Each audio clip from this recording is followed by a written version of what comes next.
अवंती साम्राज्य की राजधानी उज्जैनी सूर्य की पहली किरणों में ऐसे नहा रही थी जैसे स्वयं देवराज इंद्र ने आकाश से सोने का चूर्ण बिखेर दिया हो। क्षिप्रा नदी का पवित्र जल शांत भाव से बह रहा था और महाकाल के मंदिर से घंटियों की पवित्र ध्वनि पूरे नगर में एक दिव्य शांति घोल रही थी। इसी ऐश्वर्य और आध्यात्मिकता के केंद्र में नगर के सबसे प्रतिष्ठित व्यापारियों में से एक धर्मदास का विशाल भवन खड़ा था। यह केवल ईंट और पत्थर की संरचना नहीं थी, बल्कि समृद्धि और धर्म का एक जीवंत प्रतीक थी।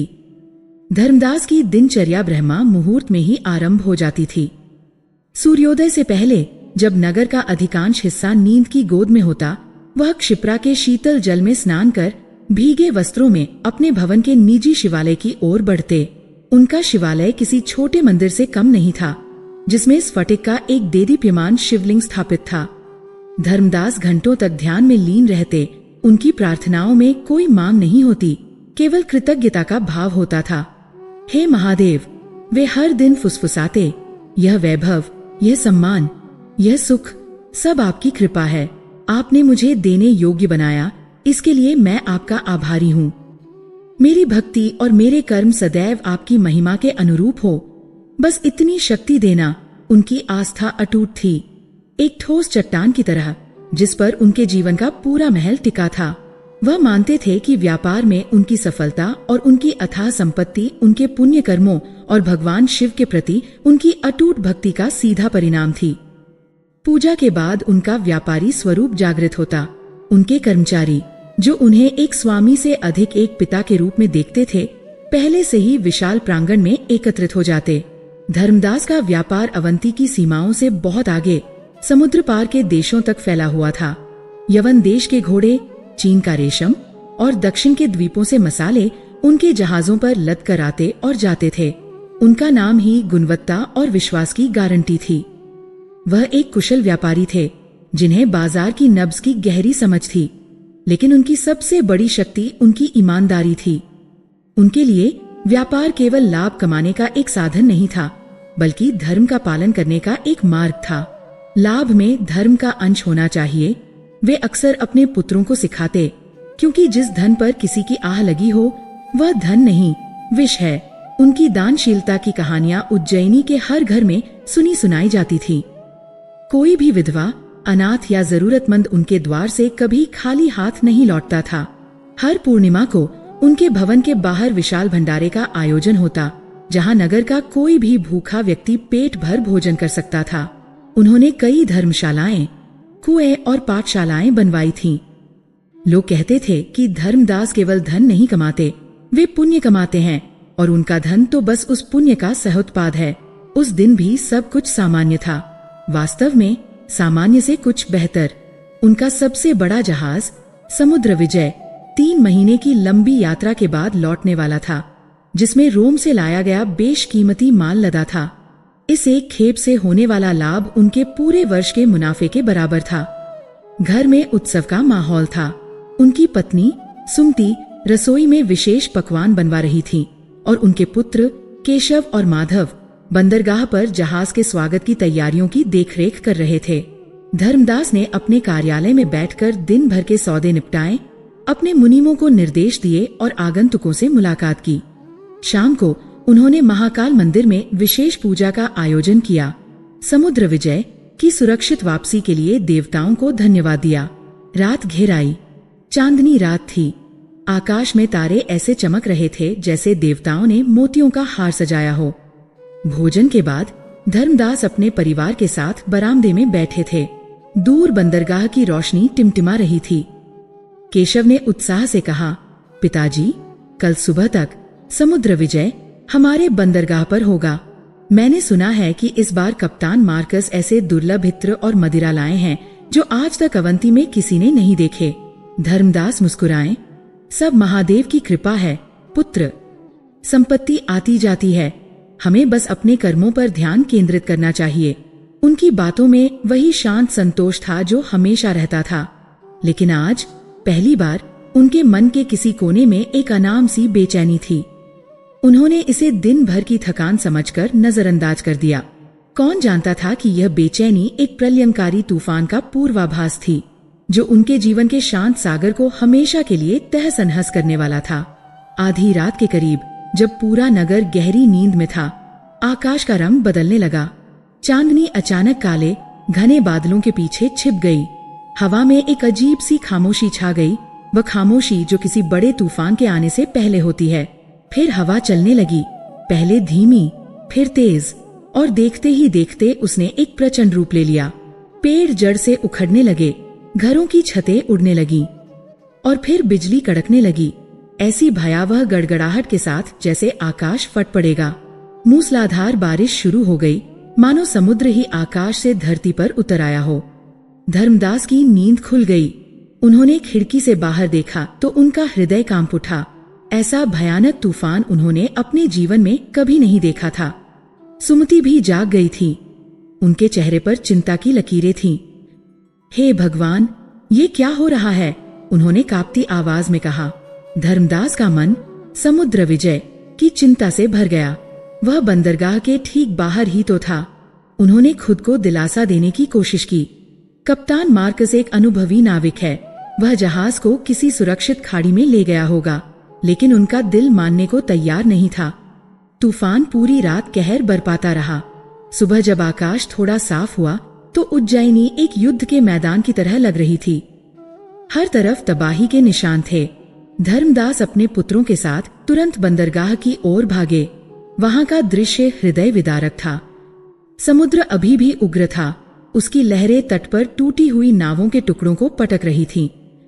कई छोटे जहाज डूब चुके थे और समुद्र विजय का कहीं कोई नामो निशान नहीं था। वे घंटों तक तट पर खड़े होकर समुद्र को घूरते रहे, किसी चमत्कार की आशा में।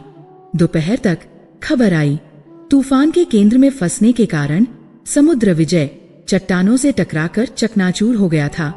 कप्तान मार्कस और कुछ नाविकों को छोड़कर कोई भी नहीं बच पाया था। सारा कीमती माल समुद्र की गहराइयों में समा गया था। धर्मदास पर मानो पहाड़ टूट पड़ा हो। यह उनके व्यापारिक जीवन का सबसे बड़ा नुकसान था, लेकिन यह तो बस शुरुआत थी। जैसे ही वे इस सदमे से उबरने की कोशिश कर रहे थे, एक और भयानक खबर आई। नगर के उस पार, जहां उनके अनाज और मसालों के विशाल गोदाम थे, वहां से धुएं का एक विशाल गुबार उठ रहा था। आग, आग! धर्मदास सेठ के गोदामों में आग लग गई। एक हरकारा चिल्लाता हुआ आया। धर्मदास और उनके पुत्र स्तब्ध रह गए। एक ही दिन में दोहरी आपदा। वे अपनी सुध-बुध खोकर गोदामों की ओर भागे। जब तक वे वहां पहुंचे, सब कुछ खत्म हो चुका था। 7 विशाल गोदाम, जिनमें उनकी आधी से ज्यादा संपत्ति भरी हुई थी, अब केवल धधकते हुए अंगारों और राख के ढेर में बदल चुके थे। आग इतनी भीषण और रहस्यमयी थी कि किसी को कुछ बचाने का मौका ही नहीं मिला। लोगों ने बताया कि आग अचानक एक नीली लौ के साथ भड़की और देखते ही देखते उसने सब कुछ अपनी चपेट में ले लिया, जैसे कोई दैवीय प्रकोप हो। धर्मदास वहीं जमीन पर बैठ गए। उनकी आंखों के सामने अंधेरा छा रहा था। उनकी जीवन भर की कमाई, उनकी प्रतिष्ठा, उनका साम्राज्य कुछ ही घंटों में राख में मिल गया था। उनका अटूट विश्वास डगमगाने लगा था। क्यों महादेव, मैंने ऐसा क्या पाप किया था जिसका आपने ये दंड दिया? उनके भीतर एक मौन चीख उठी। अगली सुबह का सूरज उनके लिए कोई नई उम्मीद लेकर नहीं आया, बल्कि अपमान और लाचारी का एक नया अध्याय लेकर आया। उनके लेनदार, जिन्हें उनके जहाजों के डूबने और गोदामों के जलने की खबर मिल चुकी थी, गिद्धों की तरह उनके दरवाजे पर जमा हो गए। ये वही लोग थे जो कल तक उनकी एक झलक पाने के लिए तरसते थे। आज उनकी आंखों में कोई सम्मान नहीं, केवल अपना पैसा वसूलने की जल्दबाजी थी। धर्मदास ने उन्हें समझाने की बहुत कोशिश की, थोड़ा समय मांगा, लेकिन कोई भी सुनने को तैयार नहीं था। सेठ जी, हमें आपकी ईमानदारी पर पूरा भरोसा है, एक साहूकार ने कहा, लेकिन व्यापार भावनाओं से नहीं, तर्कों से चलता है। हमारा पैसा हमें वापस चाहिए। धर्मदास के पास उन्हें देने के लिए कुछ नहीं था। उनका सारा सोना, सारे जवाहरात, सब कुछ उन सौदों में लगा हुआ था जो अब समुद्र में डूब चुके थे या आग में जल चुके थे। अंत में उन्हें अपना विशाल भवन, अपनी हर एक कीमती वस्तु, यहाँ तक कि अपनी पत्नी के गहने भी बेचने पड़े। जिस भवन को उन्होंने धर्म और समृद्धि का मंदिर बनाया था, उसे अपनी आंखों के सामने बिकते देखना किसी मृत्युदंड से कम नहीं था। कुछ ही दिनों में उज्जैनी का सबसे धनी व्यक्ति सड़क पर आ गया। वे अपने परिवार के साथ नगर के बाहरी इलाके में एक छोटी सी झोपड़ी में रहने को मजबूर हो गए। जो मित्र और रिश्तेदार उनके वैभव के दिनों में हमेशा उनके साथ रहते थे, अब उन्हें देखकर रास्ता बदल लेते थे। जिन लोगों की उन्होंने मदद की थी, वे भी उनसे कन्नी काटने लगे। अपमान और गरीबी का हर दिन एक नए डंक की तरह चुभता था। धर्मदास का शरीर और मन दोनों टूट चुके थे। वे घंटों तक चुपचाप बैठे रहते, उनकी आंखें शून्य में ताकती रहती। उनकी भक्ति, उनका विश्वास, सब कुछ बिखर गया था। उन्हें लगने लगा था कि भगवान का अस्तित्व ही नहीं है, या अगर है भी तो वह बहुत क्रूर और अन्यायी है। कई दिन बीत गए। एक शाम जब निराशा अपने चरम पर थी, धर्मदास बिना किसी उद्देश्य के घूमते हुए अपने जले हुए गोदामों के खंडहरों तक पहुंच गए। उस जगह को देखकर उनकी पुरानी यादें ताजा हो गई। उन्होंने उस राख को छुआ जो कभी उनकी संपत्ति हुआ करती थी। हर तरफ केवल विनाश और कालिमा थी। वह राख में अपने जीवन के टुकड़े ढूंढ रहे थे, अपने गौरव के अवशेष खोज रहे थे। तभी राख के ढेर में उन्हें किसी चीज की चमक दिखाई दी। उन्होंने उत्सुकतावश उसे उठाया। वह एक छोटा सा सोने का सिक्का था, लेकिन यह कोई साधारण सिक्का नहीं था। उसे हाथ में लेते ही एक अलौकिक, अप्राकृतिक ठंडक का एहसास हुआ, जैसे उन्होंने बर्फ का टुकड़ा पकड़ लिया हो, जबकि चारों ओर की राख अभी भी गर्म थी। सिक्का बिल्कुल नया और चमकदार था। उस पर विनाश की आग का कोई निशान नहीं था। उन्होंने उसे करीब से देखा।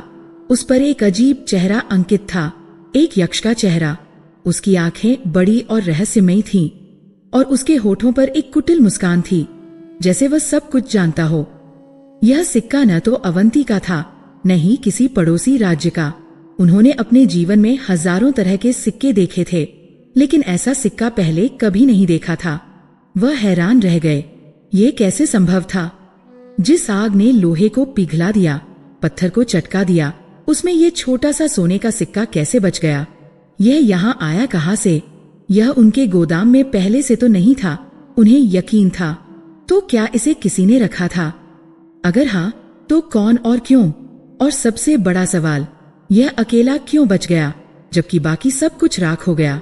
उस सिक्के से आती हुई ठंडक अब उनकी नसों में महसूस हो रही थी। यह केवल भौतिक ठंडक नहीं थी, इसमें कुछ और था, एक अनजाना भय, एक गहरा रहस्य। उस यक्ष की मुस्कान उन्हें चिढ़ाती हुई सी लगी, जैसे कह रही हो, तुम्हारा पतन आकस्मिक नहीं है धर्मदास, यह एक शुरुआत है। धर्मदास ने उस सिक्के को अपनी मुट्ठी में भींच लिया। पहली बार कई दिनों के बाद उनकी शून्य आंखों में एक भाव जागा। यह आशा नहीं थी, नहीं निराशा, यह कुछ और था, एक संकल्प। उनकी संपत्ति, उनका सम्मान, उनकी आस्था, सब कुछ छीन लिया गया था, लेकिन अब उनके पास एक चीज थी, एक रहस्य, एक सवाल जिसका जवाब उन्हें खोजना था। ये सिक्का क्या था? इसका उनके विनाश से क्या संबंध था? उस खंडहर में अपनी बर्बाद हो चुकी दुनिया के बीच खड़े होकर धर्मदास ने फैसला किया, वह इस रहस्य की तह तक जाएंगे, चाहे इसके लिए उन्हें पाताल लोक ही क्यों न जाना पड़े।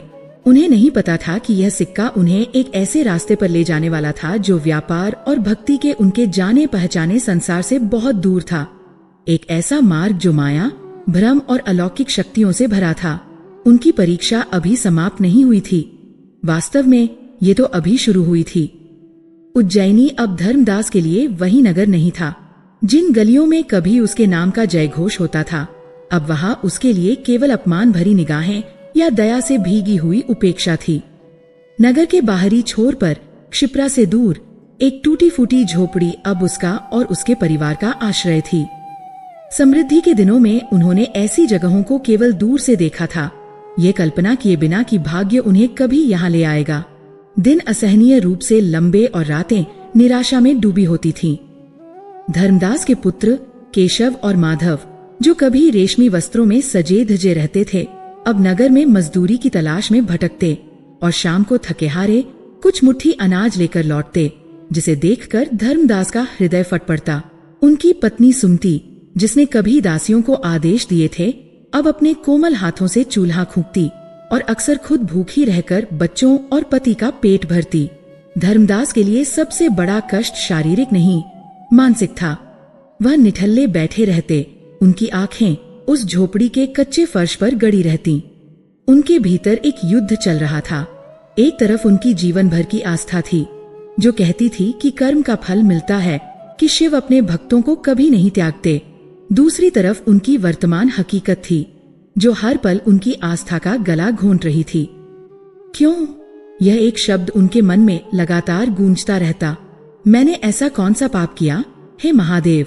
क्या मेरी वर्षों की भक्ति, मेरे अनगिनत दान सब व्यर्थ थे, या ये सब केवल एक भ्रम था, एक छलावा?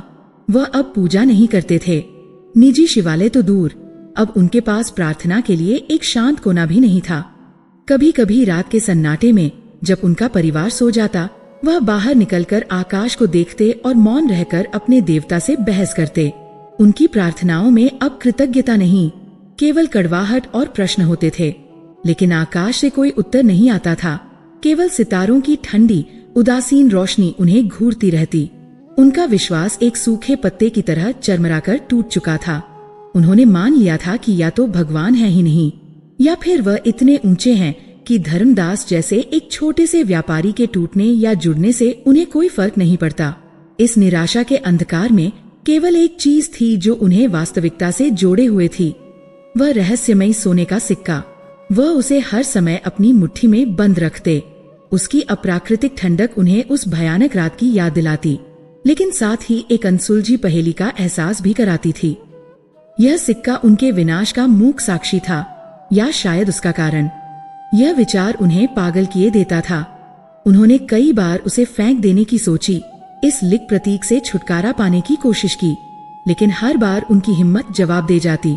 उन्हें अवचेतन रूप से लगता था कि इस सिक्के में ही उनके प्रश्न का उत्तर छिपा है। एक रात निराशा और थकान से चूर धर्मदास बिना कुछ खाए ही सो गए। उस रात उन्होंने एक स्वप्न देखा।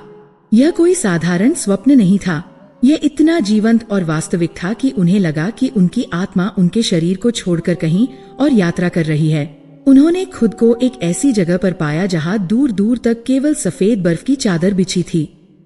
हवा इतनी ठंडी थी कि उनकी हड्डियों तक को जमा रही थी। उनके सामने एक विशाल राजसी पर्वत खड़ा था, जिसका शिखर आकाश को छू रहा था। पर्वत का हर कण एक दिव्य आभा से चमक रहा था, और उसे देखकर ही मन में एक अजीब सी शांति और भय का संचार हो रहा था। वह तुरंत समझ गए, यह कैलाश पर्वत था, भगवान शिव का निवास। वह उस विराटता के सामने एक चींटी के समान खड़े थे। तभी उन्हें एक आवाज सुनाई दी। यह किसी मनुष्य की आवाज नहीं थी, ये गहरी, गंभीर और शक्तिशाली थी, जैसे स्वयं पर्वत बोल रहा हो। आवाज हर दिशा से आ रही थी, हवा में गूंज रही थी और सीधे उनकी आत्मा में प्रवेश कर रही थी। व्यथित क्यों हो, धर्मदास? उस दिव्य वाणी ने कहा। धर्मदास का पूरा शरीर कांपने लगा। उन्होंने चारों ओर देखा, लेकिन कोई दिखाई नहीं दिया। कौन हो तुम? उन्होंने कांपती हुई आवाज में पूछा। तुम जिसे जीवन भर पूछते रहे, यह उसी की प्रतिध्वनि है, आवाज ने उत्तर दिया। तुम अपने प्रश्नों से घिरे हो। तुम सोचते हो कि तुम्हें तुम्हारे कर्मों का दंड मिला है, तो क्या यह सत्य नहीं है? धर्मदास ने साहस बटोर कर पूछा। उनकी आवाज में वर्षों का दबा हुआ दर्द फूट पड़ा। मेरा सब कुछ छीन लिया गया, मेरी भक्ति का यह फल मिला मुझे सड़क पर लाकर खड़ा कर दिया गया। मेरा परिवार कष्ट भोग रहा है। बताइए, मैंने ऐसा कौन सा पाप किया था? एक पल की खामोशी छा गई, इतनी गहरी कि धर्मदास को अपने दिल की धड़कन भी सुनाई देने लगी। फिर वही गंभीर आवाज गूंजी, और इस बार उसकी गूंज पहले से भी अधिक शक्तिशाली थी। तुम्हारा धन खोया नहीं है, धर्मदास, उसे रोक दिया गया है। यह वाक्य बिजली की तरह धर्मदास के मस्तिष्क पर गिरा। खोया नहीं है, रोक दिया गया है। इसका क्या अर्थ था? रोक दिया गया है? किसने? क्यों? उन्होंने व्याकुलता से पूछा। हर प्रश्न का उत्तर शब्दों में नहीं होता, आवाज ने कहा। तुम्हारी परीक्षा अभी समाप्त नहीं हुई है। तुम्हारा पतन एक अंत नहीं, एक यात्रा का आरंभ है। यदि तुम अपने प्रश्नों का उत्तर चाहते हो, तो उसे अपने घर के आराम में नहीं पाओगे। उत्तर की ओर देखो, उत्तर में अपने प्रश्न का उत्तर ढूंढो। उत्तर में? कहा? धर्मदास ने पूछा। जहाँ देवताओं का वास है, जहाँ से पवित्र नदियाँ निकलती हैं, उस हिम पर्वत की ओर आओ। आवाज ने कैलाश की ओर संकेत करते हुए कहा, तुम्हारी यात्रा कठिन होगी। तुम्हें वह सब कुछ पीछे छोड़ना होगा जिसे तुम अपना कहते हो। तुम्हारी आस्था की हर परत को परखा जाएगा, तुम्हारी भक्ति की हर डोर को खींचा जाएगा। लेकिन मैं वहां कैसे पहुंचूंगा? मेरे पास कोई साधन नहीं है, कोई मार्ग नहीं है। धर्मदास ने अपनी लाचारी व्यक्त की। तुम्हारा मार्गदर्शक तुम्हारे हाथ में है, उस दिव्य वाणी ने कहा। और उसी क्षण धर्मदास ने अपनी स्वप्न वाली हथेली में उस सोने के सिक्के की ठंडक महसूस की। सपने में भी वह सिक्का उनके साथ था। वह सिक्का केवल धातु का टुकड़ा नहीं है, वह एक कुंजी है, एक दिशा सूचक। उसे अपने साथ रखो, वह तुम्हें मार्ग दिखाएगा। आवाज धीमी होने लगी और कैलाश का दृश्य धुंधलाने लगा। याद रखना धर्मदास, अंतिम शब्द हवा में गूंजे। भौतिक संपत्ति केवल एक छाया है, सच्चा खजाना वह है जो आत्मा की यात्रा के अंत में मिलता है। और फिर धर्मदास की नींद खुल गई। वह पसीने से तरबतर थे, उनकी सांसें तेज चल रही थीं। झोपड़ी में घना अंधेरा था, लेकिन उन्हें लग रहा था जैसे वह अभी भी कैलाश की दिव्य रोशनी में नहाए हुए हैं। वह आवाज अभी भी उनके कानों में गूंज रही थी, तुम्हारा धन खोया नहीं है, उसे रोक दिया गया है।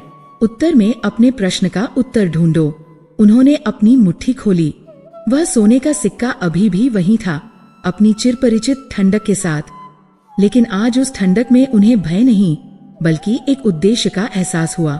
महीनों से जो मन निराशा और कड़वाहट से भरा था, उसमें अचानक एक नई ऊर्जा का संचार हुआ।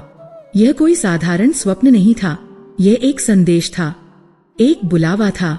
स्वयं महादेव ने उन्हें मार्ग दिखाया था। अगले कुछ दिन धर्मदास चुप रहे, लेकिन उनकी चुप्पी अब निराशा की नहीं, बल्कि गहन चिंतन की थी। वह अपने स्वप्न के हर शब्द पर, हर दृश्य पर विचार कर रहे थे। एक ओर उनके परिवार की जिम्मेदारी थी, जो पहले से ही कष्ट में थे। उन्हें इस हाल में छोड़कर जाना स्वार्थ की पराकाष्ठा लगती थी।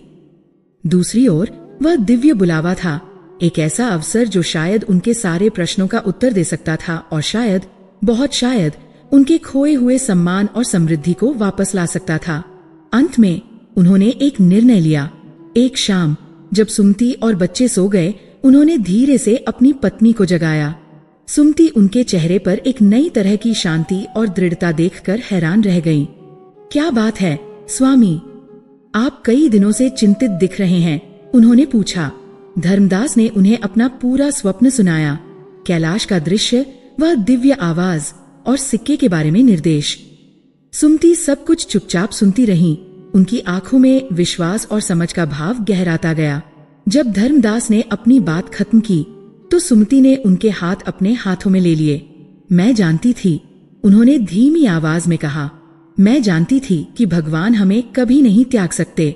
हमारे दिन इतने बुरे इसलिए थे क्योंकि आपकी आस्था डगमगा गई थी। स्वामी, यह कोई स्वप्न नहीं है, यह स्वयं भगवान का आदेश है। आपको जाना होगा, लेकिन तुम्हें और बच्चों को इस हाल में छोड़कर कैसे जा सकता हूँ? धर्मदास की आवाज में पीड़ा थी। आप हमें छोड़कर नहीं जा रहे, सुमति ने दृढ़ता से कहा। आप हम सबके लिए उत्तर खोजने जा रहे हैं। आप हमें भगवान भरोसे छोड़कर जा रहे हैं, और उनसे बड़ा रखवाला और कौन हो सकता है? हम यहाँ किसी तरह गुजारा कर लेंगे। आप चिंता ना करें, आप उस बुलावे का पालन करें। अपनी पत्नी से ऐसा समर्थन पाकर धर्मदास की आंखों में आंसू आ गए। उन्हें महसूस हुआ कि उन्होंने अपनी सारी संपत्ति खो दी होगी, लेकिन उनका सबसे बड़ा खजाना, उनकी धर्मपत्नी, अभी भी उनके साथ थी। अगली सुबह उन्होंने अपने पुत्रों केशव और माधव को बुलाया और उन्हें अपने निर्णय के बारे में बताया। केशव, जो अधिक व्यावहारिक था, शुरू में हिचकिचाया। पिताजी, ये केवल एक स्वप्न है। आप हमें इस गरीबी में छोड़कर एक अनजानी यात्रा पर कैसे जा सकते हैं? लेकिन माधव, जो अधिक आध्यात्मिक था, ने अपने पिता का समर्थन किया। नहीं भ्राता, पिताजी का चेहरा देखो, यह निराशा में लिया गया निर्णय नहीं है, यह आशा में उठाया गया कदम है। हमें उन पर विश्वास करना होगा। अंत में केशव भी मान गया। धर्मदास ने अपने दोनों पुत्रों को गले लगाया। घर का और अपनी माँ का ध्यान रखना। मैं जल्द ही उत्तर के साथ लौटूंगा। उसी दिन सूर्योदय से ठीक पहले धर्मदास ने अपनी यात्रा आरंभ की। उन्होंने फटे पुराने वस्त्र पहने थे, हाथ में एक लाठी थी और कंधे पर एक छोटी सी पोटली जिसमें कुछ रोटियां थीं। उनके पास कोई धन, कोई साधन, कोई साथी नहीं था। बस उनकी मुट्ठी में वह रहस्यमयी सोने का सिक्का था। उन्होंने एक आखिरी बार अपनी झोपड़ी, अपने सोते हुए परिवार और उज्जैनी नगर को देखा, जिसने उन्हें अर्श से फर्श पर पहुंचा दिया था। उनकी आंखों में अब कोई क्रोध या दुख नहीं था, केवल एक शांत संकल्प था। उन्होंने अपना मुंह उत्तर दिशा की ओर किया और चल पड़े। वह कई घंटों तक चलते रहे। नगर की सीमाएं पीछे छूट गईं और वह ग्रामीण इलाकों से गुजरने लगे। रास्ता धूल भरा और कठिन था और दोपहर की धूप उनके शरीर को जला रही थी। उनके मन में अभी भी संदेह के बीज थे। क्या उन्होंने सही निर्णय लिया? क्या यह सब केवल उनका भ्रम था? वह एक पेड़ की छाया में सुस्ताने के लिए रुके। उन्होंने अपनी पोटली खोली और एक सूखी रोटी खाने लगे। तभी उन्होंने अपनी हथेली में एक अजीब सा एहसास महसूस किया। उन्होंने मुट्ठी खोली और सिक्के को देखा। उसकी अलौकिक ठंडक कम हो रही थी और उसकी जगह एक बहुत ही हल्की, लगभग अगोचर सी गर्माहट ले रही थी। धर्मदास हैरान रह गए। उन्होंने सिक्के को दूसरी हथेली में रखा। वही हल्की सी गर्माहट। ये कैसे संभव था? क्या ये धूप के कारण था? नहीं, धूप तो उनके पूरे शरीर पर पड़ रही थी, लेकिन यह गर्माहट केवल सिक्के से आ रही थी। तभी उन्हें स्वप्न के वे शब्द याद आए, वह सिक्का तुम्हारा मार्गदर्शक है। उनके मन में एक विचार कौन था। उन्होंने लाठी उठाई और जानबूझकर पूर्व दिशा की ओर कुछ कदम चले। गर्माहट गायब हो गई और सिक्का फिर से ठंडा हो गया। वह रुके और फिर पश्चिम की ओर चले। सिक्का अभी भी ठंडा था। उनका हृदय जोर जोर से धड़कने लगा। एक आखिरी प्रयोग के तौर पर वह फिर से उत्तर दिशा की ओर मुड़े और उस दिशा में चलने लगे। और जैसे ही उन्होंने उत्तर की ओर कदम बढ़ाए, वह हल्की, सुखद गर्माहट उनकी हथेली में लौट आई। यह बहुत तीव्र नहीं थी, लेकिन इतनी स्पष्ट थी कि कोई भ्रम नहीं हो सकता था। सिक्का प्रतिक्रिया दे रहा था। वह उन्हें उत्तर की ओर जाने के लिए प्रोत्साहित कर रहा था। उस क्षण धर्मदास के सारे संदेह दूर हो गए। उनकी आंखों में एक नई चमक आ गई। यह कोई साधारण पतन नहीं था। यह निश्चित रूप से एक दिव्य हस्तक्षेप था। उन्हें किसी अज्ञात उद्देश्य के लिए चुना गया था। उनकी यात्रा अब केवल उनके खोए हुए धन को पाने की यात्रा नहीं थी। ये एक बड़ी, गहरी सच्चाई को उजागर करने की यात्रा थी। उन्होंने उस गर्म सिक्के को अपनी मुट्ठी में मजबूती से भींच लिया, जैसे कोई नाविक ध्रुव तारे को पकड़ लेता है। उन्होंने उत्तर की ओर देखा, जहां क्षितिज पर मीलों तक फैला अज्ञात भविष्य उनकी प्रतीक्षा कर रहा था। रास्ता लंबा और खतरों से भरा था, लेकिन अब उन्हें कोई डर नहीं था, क्योंकि अब वह अकेले नहीं थे। उनका मार्गदर्शक उनके हाथ में था और उत्तर की पुकार उनके कानों में गूंज रही थी। धर्मदास की यात्रा अब महीनों से सप्ताहों और सप्ताहों से दिनों में नहीं, बल्कि पग-पग में गिनी जा रही थी। अवंती के हरे भरे मैदान और घने जंगल कब के पीछे छूट चुके थे। उसने नदियों को पार किया, घाटियों को लांघा और उन बस्तियों से गुजरा जहां के लोगों की भाषा और वेशभूषा उसके लिए सर्वथा अपरिचित थी। जैसे जैसे वह उत्तर की ओर बढ़ता गया, धरती का स्वरूप बदलने लगा। हरियाली कम होती गई, पेड़ बौने और ठूंठ जैसे होने लगे और हवा में एक ऐसी ठंडक घुलने लगी जो केवल मौसम की नहीं, बल्कि ऊंचाई की थी। उसकी चप्पलें महीनों पहले ही जवाब दे चुकी थीं और उसके पैर अब पत्थर की तरह कठोर हो गए थे, अनगिनत घावों और दरारों से भरे हुए, जो हर कदम पर एक धीमी पीड़ा देते थे। उसके वस्त्र चिथड़े हो चुके थे और शरीर हड्डियों का ढांचा मात्र रह गया था। लेकिन एक चीज थी जो उसे चलाए जा रही थी, उसकी हथेली में बंद सिक्के की निरंतर बढ़ती गर्माहट।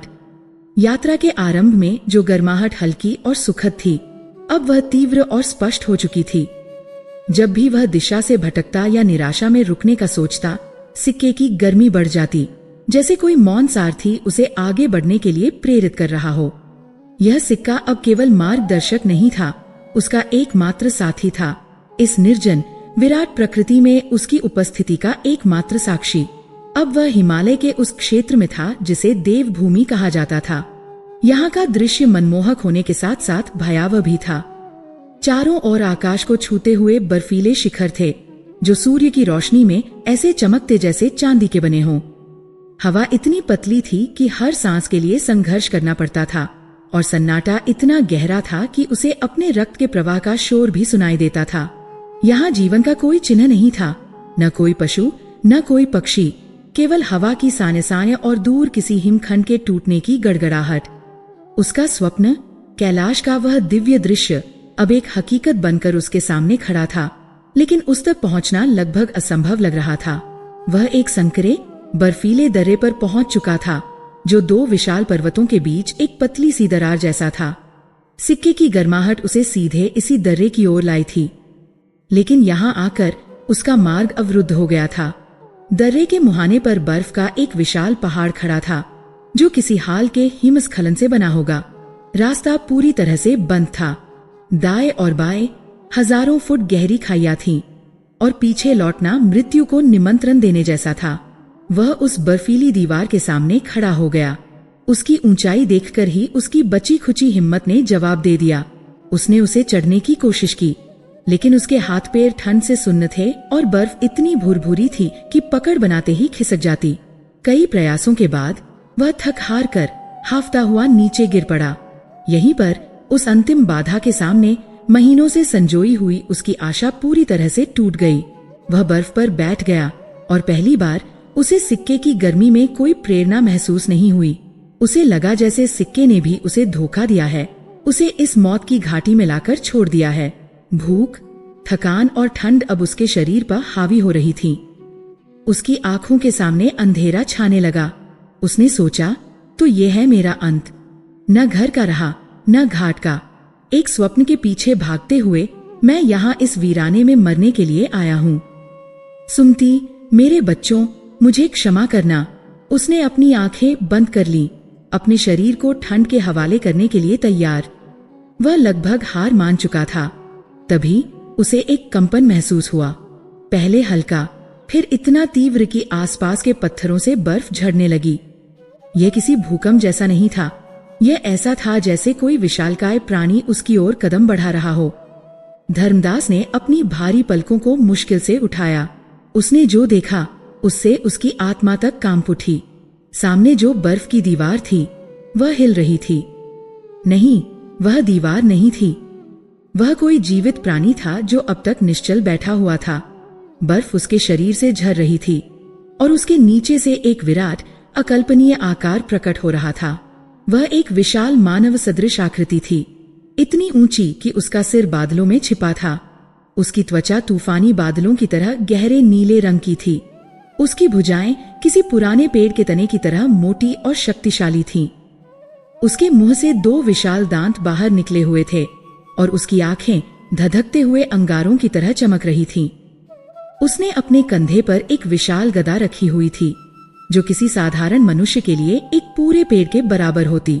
वह एक यक्ष था, ठीक वैसा ही जैसा किंवदंतियों में वर्णित था, पहाड़ों का रक्षक, देवताओं का सैनिक।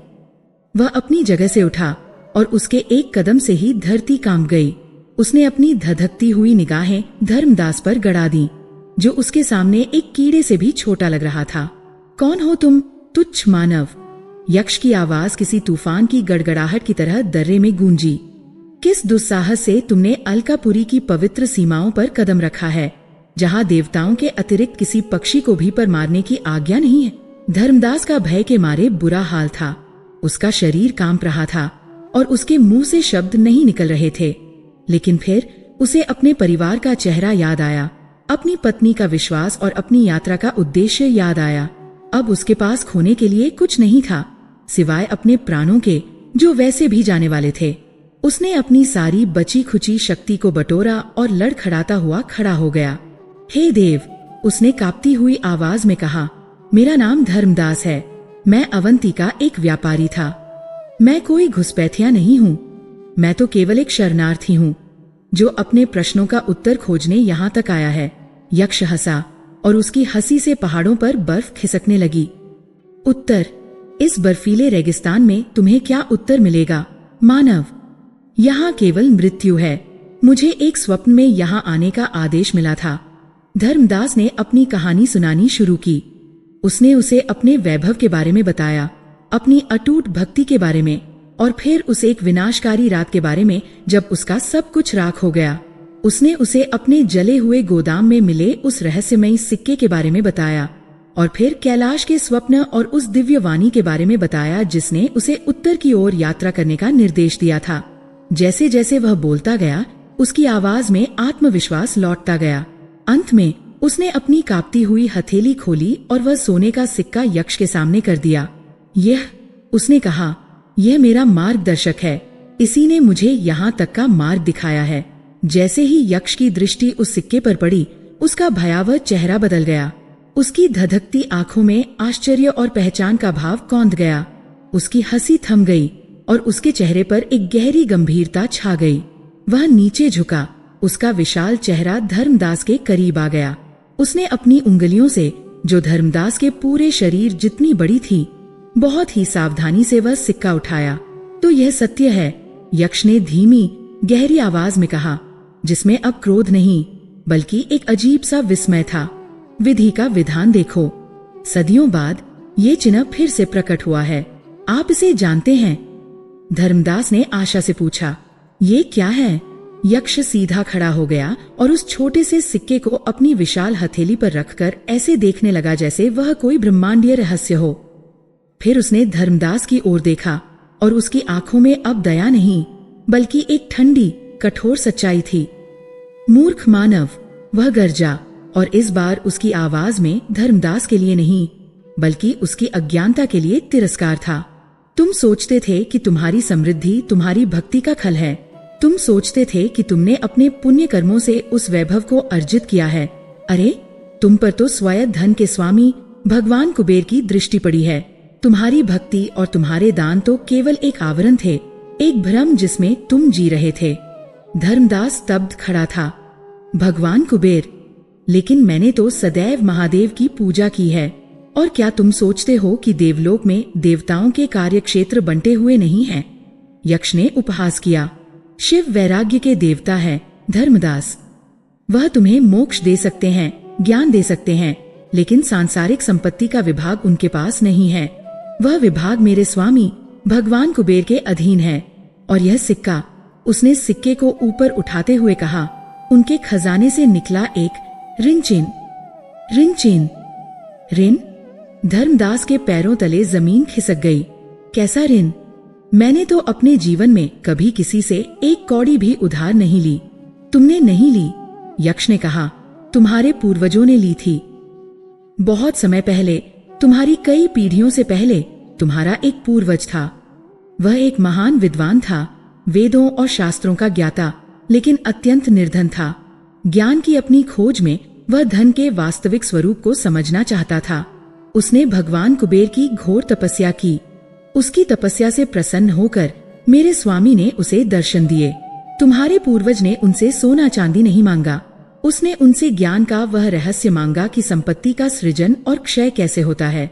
यक्ष एक पल के लिए रुका, जैसे उस पुरानी कहानी को याद कर रहा हो। भगवान कुबेर ने उसे एक अवसर दिया। उन्होंने उसे एक कथा सुनने की अनुमति दी। एक ऐसी कथा जो केवल देवताओं और यक्षों के लिए है, जो ब्रह्मांड के आर्थिक नियमों को समझाती है। लेकिन इस ज्ञान का एक मूल्य था।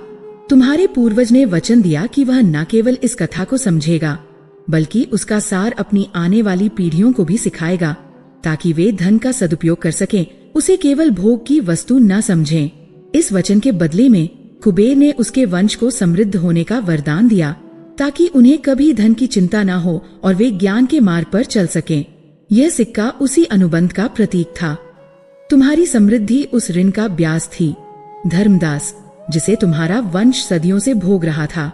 अब मूलधन चुकाने का समय आ गया है। धर्मदास का सिर चकरा रहा था। उसका पूरा जीवन, उसका विश्वास, उसकी पहचान, सब कुछ एक झूठ पर आधारित था। उसकी संपत्ति उसकी नहीं थी, वह केवल एक उधार थी। उसका पतन कोई दैवीय प्रकोप नहीं था, बल्कि एक ऋण की वसूली थी। लेकिन मेरे पास तो कुछ भी नहीं है, वह चीखा। उसकी आवाज में पूरी तरह से टूटे हुए व्यक्ति की हताशा थी। मैं मूलधन कैसे चुकाऊंगा? मेरा सर्वस्व तो पहले ही छीन लिया गया है। ये सुनकर यक्ष जोर से हंसा।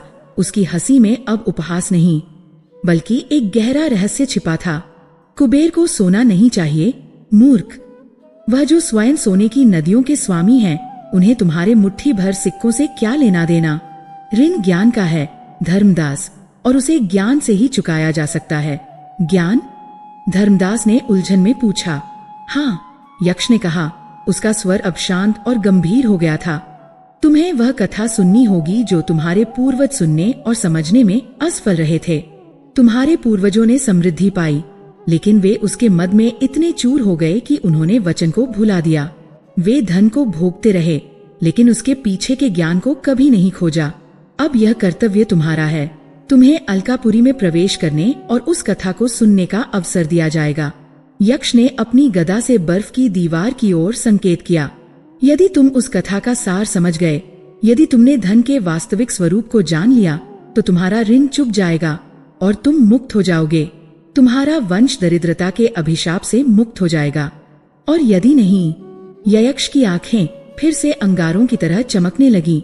यदि तुम भी अपने पूर्वजों की तरह असफल रहे, तो तुम्हारा वंश सदैव दरिद्र और अज्ञानी ही रहेगा, पीढ़ी दर पीढ़ी।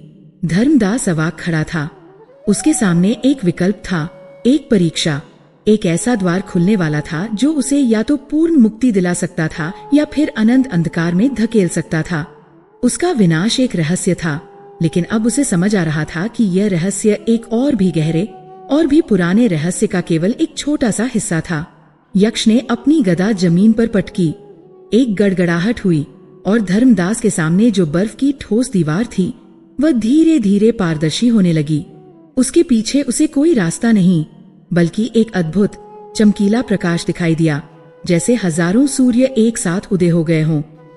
वह यक्ष का द्वार था, अलकापुरी का प्रवेश द्वार। जाओ मानव, यक्ष की आवाज गूंजी। तुम्हारा भाग्य अब तुम्हारे अपने विवेक के हाथ में है। देखो कि तुम अपने पूर्वजों का ऋण चुका पाते हो या नहीं। धर्मदास ने एक गहरी सांस ली। उसने एक आखिरी बार उस बर्फीले दर्रे को देखा जहां वह कुछ देर पहले मरने के लिए तैयार था, और फिर उस अलौकिक द्वार की ओर देखा। उसका शरीर अभी भी थका हुआ और टूटा हुआ था, लेकिन उसकी आत्मा में एक नई आग जल उठी थी। वह अब एक हारा हुआ व्यापारी नहीं था, वह एक वंश का प्रतिनिधि था जिसे एक भूली हुई शपथ को पूरा करना था। वह धीरे धीरे लेकिन दृढ़ कदमों से उस प्रकाश की ओर बढ़ चला। जिस प्रकाश की ओर धर्मदास बढ़ा था, वह अंधा कर देने वाला था। फिर भी उसमें सूर्य की तरह कोई ताप नहीं था। वह शीतल, शांत और आमंत्रित करने वाला प्रकाश था। जैसे ही उसने उस बर्फीली दीवार के पार अपना पहला कदम रखा, उसके चारों ओर की दुनिया बदल गई। एक क्षण पहले वह हिमालय के बर्फीले तूफानी दर्रे में खड़ा था, जहां हवा चाकुओं की तरह चुभ रही थी, और दूसरे ही क्षण वह एक विशाल शांत गुफा के भीतर था। यहाँ की हवा स्थिर और हल्की गर्म थी, जिसमें प्राचीनता और एक भीनी अपरिचित सुगंध घुली हुई थी, जैसे करोड़ों वर्षों से अगरबत्तियां जलाई जा रही हों। उसके पीछे अलकापुरी का वह चमकीला द्वार बंद हो गया, और उसके साथ ही बाहर की दुनिया का हर शोर भी समाप्त हो गया। अब यहाँ एक ऐसी गहन शांति थी जो धर्मदास ने अपने जीवन में कभी अनुभव नहीं की थी। महाकाल के मंदिर के गर्भगृह से भी अधिक गहरी शांति। गुफा की दीवारें किसी साधारण पत्थर की नहीं थीं। वे एक गहरे नीले रंग के क्रिस्टल जैसी थीं, जिनकी सतह पर हल्की हल्की नसें चमक रही थीं। जैसे इस गुफा की अपनी एक चेतना हो, अपना एक रक्त संचार हो। छत इतनी ऊंची थी कि अंधेरे में विलीन हो गई थी, लेकिन दीवारों से निकलता हुआ मंद प्रकाश हर कोने को रोशन कर रहा था। उसके सामने वही विशाल यक्ष खड़ा था, लेकिन यहाँ इस पवित्र स्थान पर उसका स्वरूप उतना भयावह नहीं लग रहा था। उसकी नीली त्वचा अब भी वैसी ही थी और आकार भी उतना ही विराट था, लेकिन उसकी आंखों में अब अंगारों जैसी ज्वाला नहीं, बल्कि एक गहरी शांत झील जैसी स्थिरता थी। वह अब अलकापुरी का द्वारपाल नहीं, बल्कि एक प्राचीन कथा का संरक्षक लग रहा था।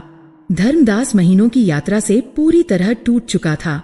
अब जब तत्काल कोई खतरा नहीं था, तो उसके शरीर ने जवाब देना शुरू कर दिया। उसके पैर कांपने लगे और वह वहीं फर्श पर गिरने ही वाला था कि यक्ष ने अपनी एक विशाल उंगली से उसे सहारा दिया।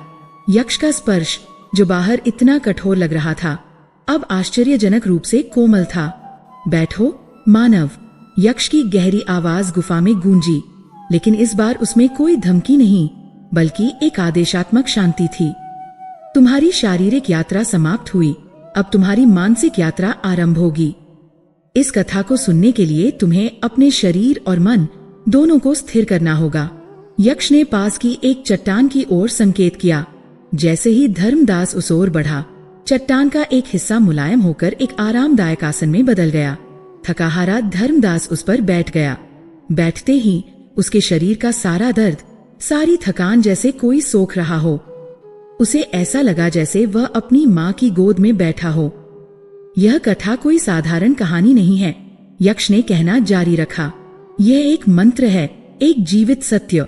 इसके हर शब्द में ब्रह्मांड का एक नियम छिपा है। इसे केवल कानों से नहीं, अपनी पूरी चेतना से सुनना होगा। यदि तुम्हारा मन भटका या तुम्हारे हृदय में संदेह उत्पन्न हुआ, तो कथा अपना प्रभाव खो देगी और तुम यहीं इस गुफा में अनंत काल के लिए चेतना शून्य होकर रह जाओगे। यह सुनकर धर्मदास का हृदय कांप उठा, लेकिन उसने दृढ़ता से सिर हिलाया। वह यहाँ तक पहुँचने के लिए मृत्यु के मुख से होकर आया था। अब वह पीछे नहीं हट सकता था। यक्ष ने गुफा के केंद्र में देखा।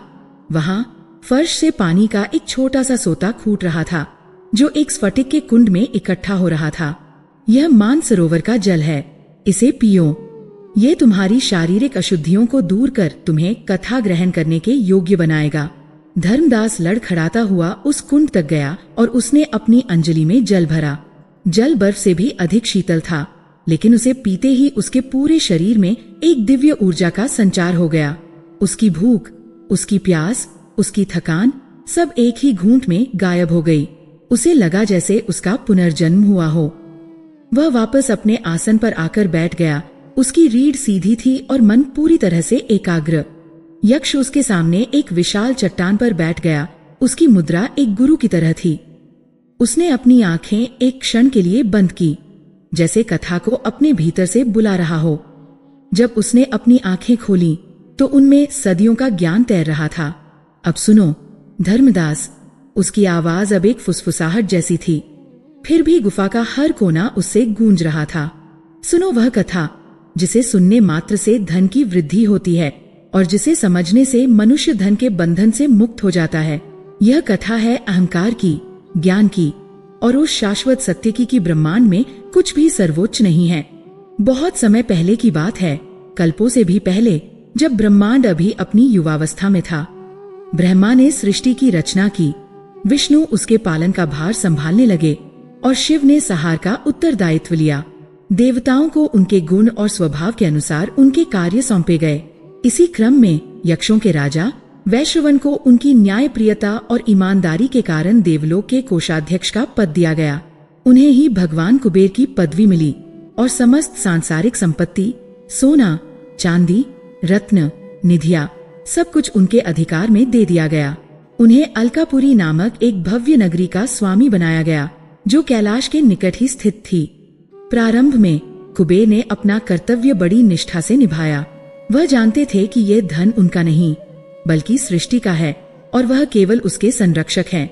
वह देवताओं को उनका भाग देते, यज्ञों के लिए धन प्रदान करते और ब्रह्मांड के आर्थिक संतुलन को बनाए रखते। लेकिन जैसे दीमक धीरे धीरे लकड़ी को खोखला कर देती है, वैसे ही शक्ति और संपत्ति के निरंतर संपर्क ने उनके मन में अहंकार का बीज बो दिया। वह अपनी नगरी अलकापुरी को देखते, जहाँ स्वर्ण की नदियां बहती थीं और महलों की दीवारें मणियों से जड़ी थीं। अलकापुरी नगरी का भव्य दृश्य वह अपने खजानों को देखते, जिनमें इतने रत्न थे कि उनकी गिनती स्वयं शेषनाग भी नहीं कर सकते थे। धीरे धीरे उन्हें यह भ्रम होने लगा कि वही इस सारी संपत्ति के स्वामी हैं। वह भूल गए कि वह केवल एक संरक्षक हैं। उन्हें लगने लगा कि धन ही सृष्टि की सबसे बड़ी शक्ति है। जिसके पास धन है वही पूज्य है, वही शक्तिशाली है। उनका अहंकार इतना बढ़ गया कि वह अन्य देवताओं को भी तुच्छ समझने लगे। वह सोचते, इंद्र के पास वज्र है तो क्या हुआ, मेरा एक रत्न उसके पूरे अमरावती को खरीद सकता है। वरुण जल के देवता है, लेकिन मेरे खजाने की एक मणि के लिए वह पूरे समुद्र को सुखा सकते हैं। वह ज्ञान और तपस्या को भी धन से तौलने लगे। उन्हें लगता कि ऋषि मुनि जो हजारों वर्षों तक तपस्या करते हैं वे मूर्ख हैं। वे इतना कष्ट उठाकर वह शक्ति पाना चाहते हैं जो कुबेर अपनी एक मुट्ठी संपत्ति से प्राप्त कर सकते हैं। अहंकार का सबसे बड़ा अंधापन यह है कि वह व्यक्ति को अपने गुरु का भी सम्मान करना भुला देता है। और कुबेर के गुरु कोई और नहीं, स्वयं भगवान शिव थे। शिव जो वैराग्य के प्रतीक थे, जो अपने शरीर पर भस्म लगाते थे और बाघ की छाल पहनते थे, जिनके लिए सोने और मिट्टी में कोई अंतर नहीं था। कुबेर अपने मन में शिव से भी अपनी तुलना करने लगे। वह सोचते, गुरुदेव महान हैं, लेकिन रहते कहाँ हैं? एक बर्फीले पर्वत पर। पहनते क्या हैं? जानवरों की खाल। उनके पास है ही क्या? एक त्रिशूल और एक डमरू। और मैं, उनका शिष्य, पूरी त्रिलोकी की संपत्ति का स्वामी हूँ। वास्तव में मुझसे अधिक शक्तिशाली और ऐश्वर्यवान तो कोई भी नहीं है। अपने इसी घमंड को सिद्ध करने के लिए, उसे पूरे देवलोक के सामने प्रमाणित करने के लिए कुबेर ने एक योजना बनाई। उन्होंने अपने गुरु भगवान शिव को अपने महल अलकापुरी में एक भव्य भोज पर आमंत्रित करने का निश्चय किया। उनका उद्देश्य शिव का सत्कार करना नहीं था। उनका एकमात्र उद्देश्य उन्हें अपनी भव्यता, अपने वैभव और अपनी असीमित संपत्ति से चकित कर देना था। वह चाहते थे कि शिव अपनी आंखों से देखें कि उनका शिष्य उनसे कितना आगे निकल गया है। वह चाहते थे कि शिव यह स्वीकार करें कि वैराग्य और तपस्या का मार्ग धन और ऐश्वर्य के मार्ग के सामने कितना फीका है। कुबेर ने अपने सबसे तेज तर्रार यक्षदूत को बुलाया। उसने उसे एक स्वर्ण पत्र दिया, जिस पर नीलम की स्याही से निमंत्रण लिखा था। उस पत्र का हर शब्द कुबेर के अहंकार को दर्शा रहा था। उसमें लिखा था, हे गुरुदेव, आपके निर्धन शिष्य ने आपके सम्मान में एक तुच्छ भोज का आयोजन किया है। कृपया अलकापुरी पधार कर मेरे महल की शोभा बढ़ाएं और देखें कि आपकी कृपा से मैंने क्या अर्जित किया है। वह दूत कैलाश पहुंचा। उस समय भगवान शिव गहरे ध्यान में लीन थे। उनके चारों ओर एक दिव्य शांति का आभा मंडल था। नंदी और अन्य गण चुपचाप पहरा दे रहे थे। कुबेर के दूत ने वहां पहुंचकर अपने स्वामी का संदेश सुनाया। शिव ने धीरे से अपनी आंखें खोली। उनकी आंखों में कोई आश्चर्य नहीं, कोई क्रोध नहीं, केवल एक हल्की सी मुस्कान थी, जैसे वह ये सब पहले से ही जानते हों। वह कुबेर के मन में पल रहे अहंकार के हर कण से परिचित थे। उन्होंने उस स्वर्ण पत्र को देखा तक नहीं। उन्होंने दूत की ओर देखकर मुस्कुराते हुए कहा, कुबेर, अपने शिष्य के घर भोज पर जाना तो हर गुरु का धर्म है, लेकिन मैं अपनी तपस्या के नियमों से बंधा हुआ हूँ। मैं कैलाश छोड़कर कहीं नहीं जा सकता। ये सुनकर दूत निराश हो गया, लेकिन शिव ने अपनी बात जारी रखी। उनकी मुस्कान और गहरी हो गई और उनकी आंखों में एक रहस्यमय चमक आ गई। किंतु मैं तुम्हारे स्वामी को निराश नहीं करूंगा। मैं स्वयं तो नहीं आ सकता, कुबेर, उन्होंने कहा, और उनके हर शब्द में ब्रह्मांड का भविष्य छिपा था। लेकिन मैं अपनी क्षुधा, भूख को तुम्हारे भोज के लिए अवश्य भेजूंगा। दूत ने उलझन में पूछा, आपकी क्षुधा, प्रभु? हाँ, शिव ने कहा, मेरी भूख। वह मेरी प्रतिनिधि बनकर तुम्हारे भोज में सम्मिलित होगी। तुम चिंता मत करो, वह बहुत विनम्र अतिथि है। उसे बस थोड़ा सा भोजन चाहिए होगा। यदि तुम और तुम्हारा विशाल भंडार उसे तृप्त कर सको, यदि तुम उसे संतुष्ट कर सको, तो मैं मान लूंगा कि धन ही सर्वोच्च है और तपस्या उसके सामने कुछ भी नहीं है। कुबेर का दूत इस अजीब से उत्तर का मर्म नहीं समझ सका, लेकिन उसे अपने स्वामी का आदेश पूरा करना था। वह कैलाश से विदा लेकर वापस अलकापुरी लौटा और उसने भगवान शिव का संदेश अक्षरशः कुबेर को सुना दिया। ये सुनकर कुबेर जोर जोर से हंसा। उसका अहंकार अब अपनी चरम सीमा पर था। उसे लगा कि शिव ने हार मान ली है और अपनी लाज बचाने के लिए बहाना बना रहे हैं। अपनी भूख को भेजेंगे। वह उपहास में बोला, अरे, एक व्यक्ति की भूख कितनी होगी? एक योगी जो कंदमूल खाकर रहता है, उसकी भूख कितनी हो सकती है? मैं, जिसके भंडारों में इतना अन्न है कि पूरी सृष्टि को युगों तक खिला सकता हूँ, उसके लिए एक व्यक्ति की भूख को शांत करना क्या बड़ी बात है? उसे लगा कि ये तो उसके लिए और भी अच्छा अवसर है। जब शिव का प्रतिनिधि, उनकी भूख उसके अन्न के भंडार के सामने एक दाने के समान लगेगी, तो उसका अहंकार और भी अधिक सिद्ध हो जाएगा। उसने दूत से कहा, जाओ, गुरुदेव से कह दो कि मुझे उनकी चुनौती सहर्ष स्वीकार है। अलकापुरी का हर भंडार, हर रसोई घर उनकी क्षुधा के स्वागत के लिए तैयार है। हम देखेंगे कि एक तपस्वी की भूख बड़ी है या एक देवता की संपत्ति। और इस तरह यक्ष ने अपनी कथा को एक क्षण का विराम दिया और उसकी आंखें धर्मदास पर टिक गईं। उस महाभोज की तैयारी आरंभ हुई, जो केवल एक भोज नहीं था, बल्कि धन और वैराग्य के बीच, अहंकार और ज्ञान के बीच एक महायुद्ध बनने वाला था। कुबेर को यह आभास तक नहीं था कि उन्होंने अपनी पूरी संपत्ति, अपना पूरा अस्तित्व एक ऐसी शक्ति को तृप्त करने के लिए दांव पर लगा दिया था, जिसकी कोई सीमा नहीं थी, कोई अंत नहीं था। यक्ष चुप हो गया। गुफा में फिर वही गहन शांति छा गई, लेकिन अब उस शांति में एक तनाव था, एक प्रतीक्षा। धर्मदास की सांसें रुकी हुई थीं। कहानी एक ऐसे मोड़ पर आकर रुकी थी, जहां से आगे केवल रहस्य और विनाश की गंध आ रही थी। उसे महसूस हो रहा था कि वह केवल कुबेर की कहानी नहीं सुन रहा है, वह अपनी ही कहानी, अपने ही पतन के कारणों को सुन और समझ रहा था। यक्ष की कहानी में ठहराव एक शांत झील की सतह जैसा था, जिसके नीचे एक तूफान छिपा था। धर्मदास उस मौन में भी कथा के प्रवाह को महसूस कर रहा था। उसकी आंखें यक्ष के चेहरे पर टिकी थीं, और उसका पूरा अस्तित्व एक कान में बदल गया था। यक्ष ने एक गहरी सांस ली, जो सदियों की धूल को उड़ाती हुई प्रतीत हुई, और कथा के उस चरमोत्कर्ष को सुनाना आरंभ किया, जहां अहंकार अपने चरम पर पहुंचकर टूटकर बिखरने वाला था। कुबेर का आदेश मिलते ही पूरी अलकापुरी एक विशाल यज्ञशाला में बदल गई। धन के देवता अपने गुरु को अपनी सामर्थ्य दिखाने के लिए कोई कसर नहीं छोड़ना चाहते थे। अलकापुरी के मुख्य भोज कक्ष को, जो स्वयं इंद्र के सुधर्मा सभा से भी अधिक भव्य था, अभूतपूर्व रूप से सजाया गया। फर्श पर कस्तूरी और केसर मिश्रित जल का छिड़काव किया गया। दीवारों पर लगे मणि दीपकों की रोशनी से दिन में भी रात का भ्रम हो रहा था। छत से पारिजात और मंदार के फूलों की मालाएं लटक रही थीं, जिनकी सुगंध मीलों दूर तक फैल रही थी।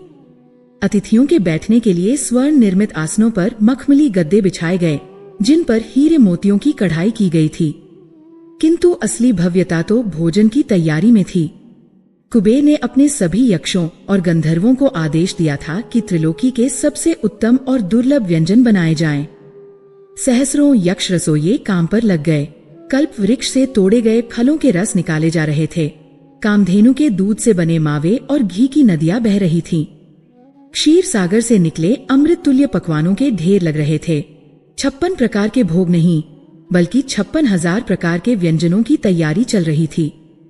पर्वतों जितने ऊंचे चावल के ढेर, झीलों जितने बड़े पकवानों से भरे कड़ाह, और वनों जितने घने फलों के अंबार। ऐसा लग रहा था मानो कुबेर ने सृष्टि की सारी खाद्य सामग्री को अलकापुरी में इकट्ठा कर लिया हो। जब तैयारियों की सूचना कुबेर को मिली, तो उनका सीना गर्व से फूल गया।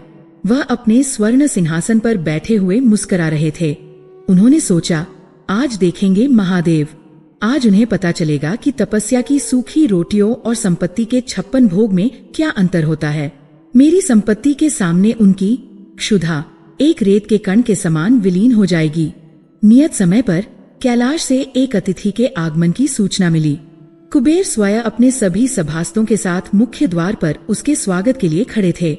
उनकी आंखें आकाश में शिव के वाहन नंदी को खोज रही थी, या किसी दिव्य रथ की प्रतीक्षा कर रही थीं। लेकिन उन्हें कुछ भी दिखाई नहीं दिया। तभी एक यक्ष सैनिक दौड़ता हुआ आया और हांफते हुए बोला, स्वामी, अतिथि पधार चुके हैं। कुबेर ने आश्चर्य से चारों ओर देखा। कहाँ हैं? सैनिक ने नीचे भूमि की ओर इशारा किया। कुबेर ने अपनी दृष्टि नीचे की, और वहां उस विशाल स्वर्ण द्वार के नीचे उन्होंने एक आकृति देखी। वह एक बौना था। नहीं, बौना कहना भी उसका सम्मान करना होगा। वह तो बस हड्डियों का एक चलता फिरता ढांचा था, अत्यंत कृशकाय, जिसकी पसलियां साफ गिनी जा सकती थीं। पेट कमर से चिपका हुआ था, जैसे उसने युगों से अन्न का एक दाना भी न खाया हो। उसके बाल सूखे और बिखरे हुए थे, और त्वचा पर झुर्रियों का जाल बिछा था। वह इतना दुर्बल था कि हवा के एक झोंके से भी गिर सकता था। केवल एक चीज थी जो उसमें असामान्य थी, उसकी आंखें। उन गहरी धंसी हुई आंखों में एक ऐसी ज्वाला थी, एक ऐसी अतृप्त भूख की अग्नि धधक रही थी, जिसे देखकर किसी की भी आत्मा कांप जाए। उसे देखकर कुबेर और अन्य यक्ष अपनी हंसी नहीं रोक पाए। यह, कुबेर ने उपहास से कहा, यह है महादेव की क्षुधा। अरे, यह तो एक कौर में ही तृप्त हो जाएगा। लगता है गुरुदेव ने मेरे साथ परिहास किया है। उन्होंने उस बौने को कोई सम्मान नहीं दिया। बस अपने सेवकों को इशारा किया कि उसे भोज कक्ष तक ले जाएं। बौना बिना कुछ बोले लड़खड़ाते कदमों से चलता हुआ भोज कक्ष में पहुंचा। उसे सबसे अंत में एक छोटा सा आसन दिया गया। भोज आरंभ हुआ। स्वर्ण की थालियों में व्यंजन परोसे जाने लगे। बौने के सामने भी एक छोटी सी थाली रखी गई। उसने अपनी धधकती हुई आंखों से उस थाली को देखा और फिर खाना शुरू किया। उसने एक कौर खाया, दूसरा खाया और फिर किसी को कुछ समझने का अवसर मिले इससे पहले ही पूरी थाली खाली हो गई। और लाओ, एक क्षीण लेकिन स्पष्ट आवाज आई। सेवकों ने उसे और भोजन दिया। वह भी एक पल में समाप्त हो गया। फिर और। अब हंसी और उपहास का स्थान धीरे धीरे आश्चर्य ले रहा था। बौने के खाने की गति और मात्रा अमानवीय थी। वह चबा नहीं रहा था, वह भोजन को निगल रहा था। जैसे कोई सूखा कुआं हो जिसमें कितना भी पानी डालो वह भरता ही नहीं। देखते ही देखते उस बौने ने 100 यक्षों के बराबर भोजन समाप्त कर दिया, लेकिन उसकी भूख में कोई कमी नहीं आई। वह अब भी चिल्ला रहा था, मैं भूखा हूँ। और लाओ, कुबेर का माथा ठनका। उन्होंने अपनी रसोई के मुख्य प्रबंधक को बुलाया। भंडार खोल दो, इसे इतना भोजन दो कि ये मांगना भूल जाए। अब उस बौने के सामने थालियों का ढेर लगने लगा। परात में भरकर व्यंजन लाए जाने लगे, लेकिन जो भी आता वह बौने के पेट की अग्नि में एक आहुति की तरह समा जाता। रसोई घर खाली होने लगे, अन्न के भंडार खाली होने लगे, घी और तेल के बर्तन सूखने लगे। जिन भंडारों से पूरी सृष्टि को भोजन कराया जा सकता था वे एक छोटे से बौने के सामने बौने पड़ गए थे। अलकापुरी में हाहाकार मच गया। जो यक्ष कल तक उत्सव मना रहे थे वे अब भय से कांप रहे थे। यह कोई साधारण अतिथि नहीं था, यह कोई प्रलयंकारी शक्ति थी। भोज कक्ष में रखा सारा भोजन समाप्त हो गया। रसोई के सारे बर्तन खाली हो गए। बौना अपनी जगह से उठा। उसकी आंखों की ज्वाला अब और भी प्रच हो गई थी। वह अभी भी चिल्ला रहा था, मैं भूखा हूँ, मुझे भूख लगी है। उसने पास रखी स्वर्ण की थाली उठाई और उसे ऐसे चबा गया जैसे वह कोई रोटी हो। फिर उसने मेज, आसन और आसपास जो कुछ भी था उसे खाना शुरू कर दिया। धातु, लकड़ी, पत्थर, सब कुछ उसके लिए भोजन बन गया था। अब कुबेर का धैर्य और अहंकार दोनों जवाब दे गए। वह भय से पीला पड़ गया था। उसे समझ आ गया था कि उसने किससे चुनौती ले ली है। ये शिव की क्षुधा थी, त्याग की भूख जो असीमित थी। बौना अब भोज कक्ष से बाहर निकल चुका था। उसने महल के स्वर्ण खंभों को खाना शुरू कर दिया। वह दीवारों पर जड़ी मनियों को ऐसे नोच नोच कर खा रहा था जैसे वे कोई मीठे फल हों। कुबेर का भव्य महल उसकी आंखों के सामने टुकड़ा टुकड़ा होकर उस बौने के पेट में समा रहा था। यक्ष भाग रहे थे, चिल्ला रहे थे। अलकापुरी, जो देवलोक का गौरव थी, एक विनाश लीला का मंच बन गई थी। देखते ही देखते कुबेर की सारी संपत्ति, उसके सारे खजाने, उसका भव्य महल, सब कुछ उस बौने के पेट में समा गया। अलकापुरी अब एक खंडहर में बदल चुकी थी। चारों ओर केवल धूल और विनाश के चिन्ह थे, लेकिन बौना अभी भी तृप्त नहीं हुआ था। वह उसी जगह खड़ा था और पहले से भी अधिक भूखा दिख रहा था। उसकी धधकती हुई निगाहें अब भय से कांपते हुए कुबेर पर टिकी। वह धीरे धीरे कुबेर की ओर बढ़ा। मैं भूखा हूँ। कुबेर, बौने की आवाज अब किसी दुर्बल प्राणी की नहीं, बल्कि स्वयं महाकाल के जैसी गूंज रही थी। तुम्हारा सारा अन्न समाप्त हो गया, तुम्हारी सारी संपत्ति समाप्त हो गई, लेकिन तुमने मुझे तृप्त करने का वचन दिया था। अब यहाँ खाने के लिए कुछ नहीं बचा सिवाय तुम्हारे। बौने ने अपना मुंह खोला और कुबेर को लगा जैसे कोई पाताल का द्वार खुल गया हो। अब मैं तुम्हें खाऊंगा, वह बोला, क्योंकि तुमने ही मुझे आमंत्रित किया है। यह सुनते ही कुबेर के प्राण सूख गए। उसका सारा दंभ, सारा अहंकार एक पल में पिघल कर बह गया। वह अब धन का स्वामी नहीं, बल्कि अपनी जान की भीख मांगता एक असहाय प्राणी था। वह पलटा और बिना कुछ सोचे समझे अपनी पूरी शक्ति से भागा। वह भागता रहा जब तक कि उसे कैलाश की बर्फीली चोटियां नहीं दिख गईं।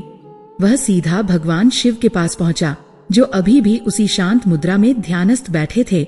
उनके चेहरे पर वही हल्की रहस्यमय मुस्कान थी। कुबेर उनके चरणों में गिर पड़ा। वह रो रहा था, गिड़गिड़ा रहा था, रक्षा करें महादेव, रक्षा करें। वह चीखा, यह कौन है? यह कैसा दानव है जिसे आपने भेज दिया?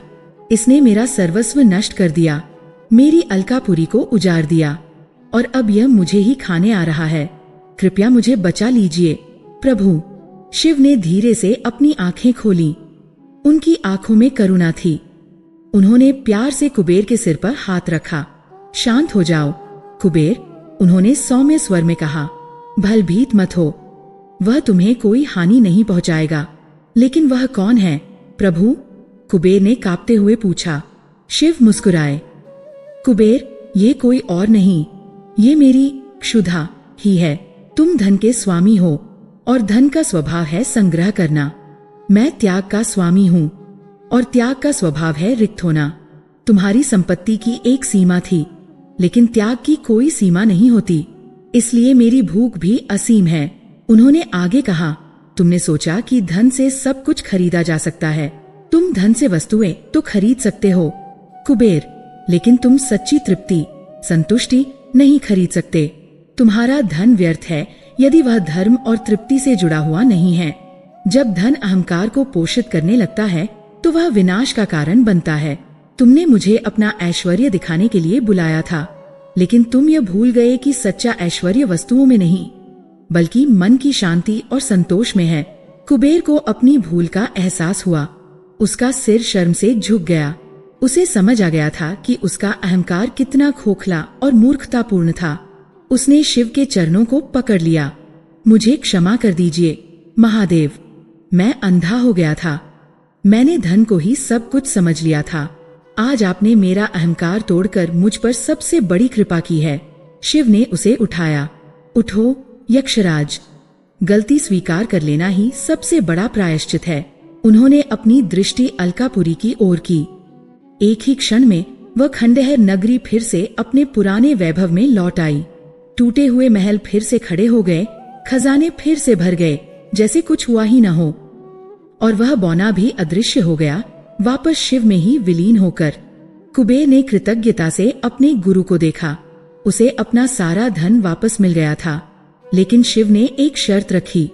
कुबेर, उन्होंने गंभीर स्वर में कहा, मैं तुम्हें तुम्हारा धन लौटा रहा हूँ, लेकिन एक शर्त पर।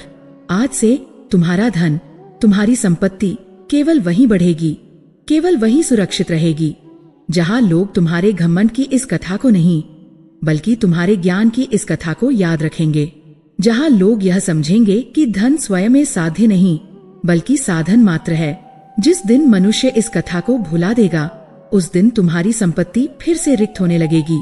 यक्ष ने अपनी कथा समाप्त की। गुफा में एक गहरा सन्नाटा छा गया। धर्मदास स्तब्ध बैठा था। उसकी आंखों से अविरल आंसू बह रहे थे। उसे अपने सारे प्रश्नों का उत्तर मिल गया था। उसका पतन क्यों हुआ, वह सिक्का क्या था, और उसके पूर्वजों ने क्या ऋण लिया था। उसके पूर्वज उस ज्ञान को, उस कथा को पीढ़ी दर पीढ़ी आगे बढ़ाने में असफल रहे थे। वे भी कुबेर की तरह धन के अहंकार में डूब गए और मूल वचन को भुला दिया। और आज सदियों बाद उस भूले हुए ऋण को चुकाने का भार धर्मदास के कंधों पर आ पड़ा था। यह कथा सुनकर उसने अपने पूर्वजों का ऋण चुकाने की दिशा में पहला कदम बढ़ा दिया था। अब सवाल ये था कि क्या वह इस ज्ञान को समझकर अपने जीवन को मुक्त कर पाएगा।